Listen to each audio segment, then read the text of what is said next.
এবার হৃদয়ের গভীর থেকে মনে মনে বলুন, আল্লাহ মহান, আল্লাহ মহান, আল্লাহ মহান, সর্ববিষয়ে সর্বশক্তিমান, তিনি একক ও অদ্বিতীয়, তিনি একমাত্র উপাস্য।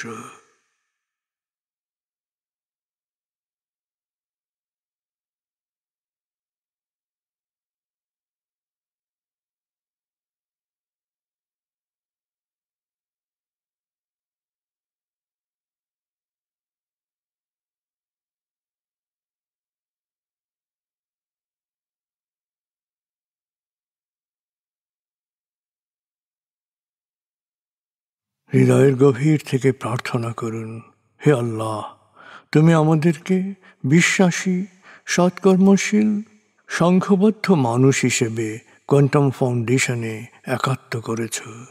হে আল্লাহ, কোয়ান্টাম ফাউন্ডেশনকে এ যুগের আলোকবর্তিকা হিসেবে, সহস্রাব্দের বাতিঘর হিসেবে কবুল করো।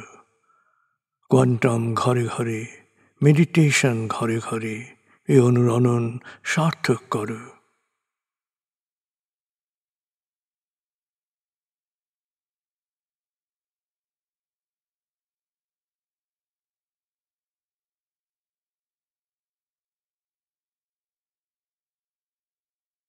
হে আল্লাহ, হে দয়াময়, হে মেহেরবান, কোয়ান্টাম ফাউন্ডেশনের সকল কার্যক্রম, শিক্ষা সেবা, শুদ্ধাচার, রক্তদান, এতিমান, প্রবীণ সেবা, চিকিৎসা সেবা, খতনা, মাতৃমঙ্গল, দাফন, কোয়ান্টাম মেথড কোর্স, এই সমস্ত কার্যক্রমকে সদকায়ে জারিয়া হিসেবে কবুল করো। এই কার্যক্রমে যারা সেবা দিয়েছেন তাদের সবার জীবনকে বরকতময়, প্রশান্তিময় করে দাও।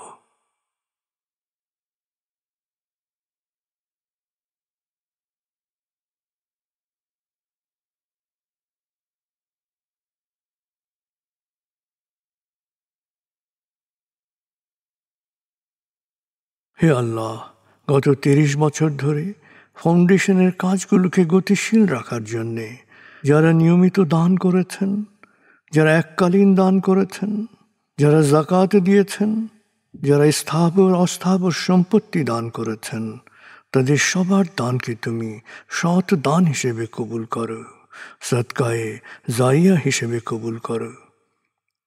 তাদের পরিবারে সুখ ও প্রশান্তি দান করো, তাদের ধন সম্পত্তিতে বরকত দান করো।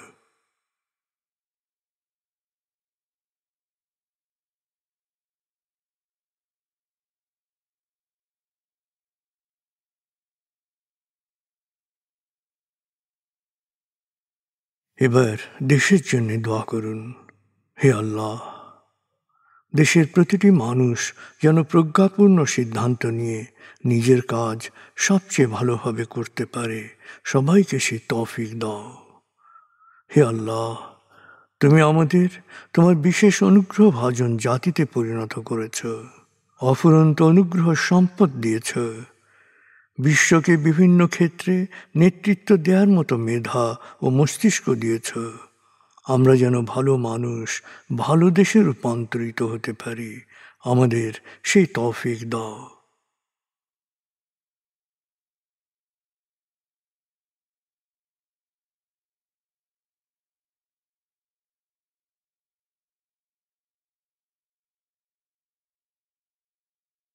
ভালো মানুষ, ভালো দেশ, স্বর্গভূমি বাংলাদেশ।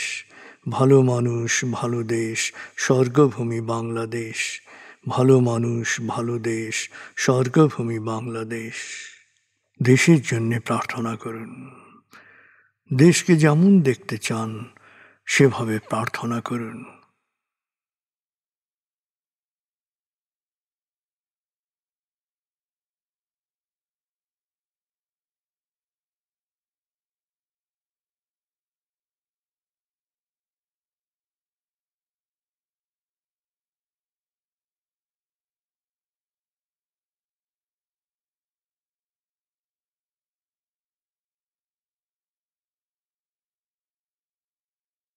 হে আল্লাহ,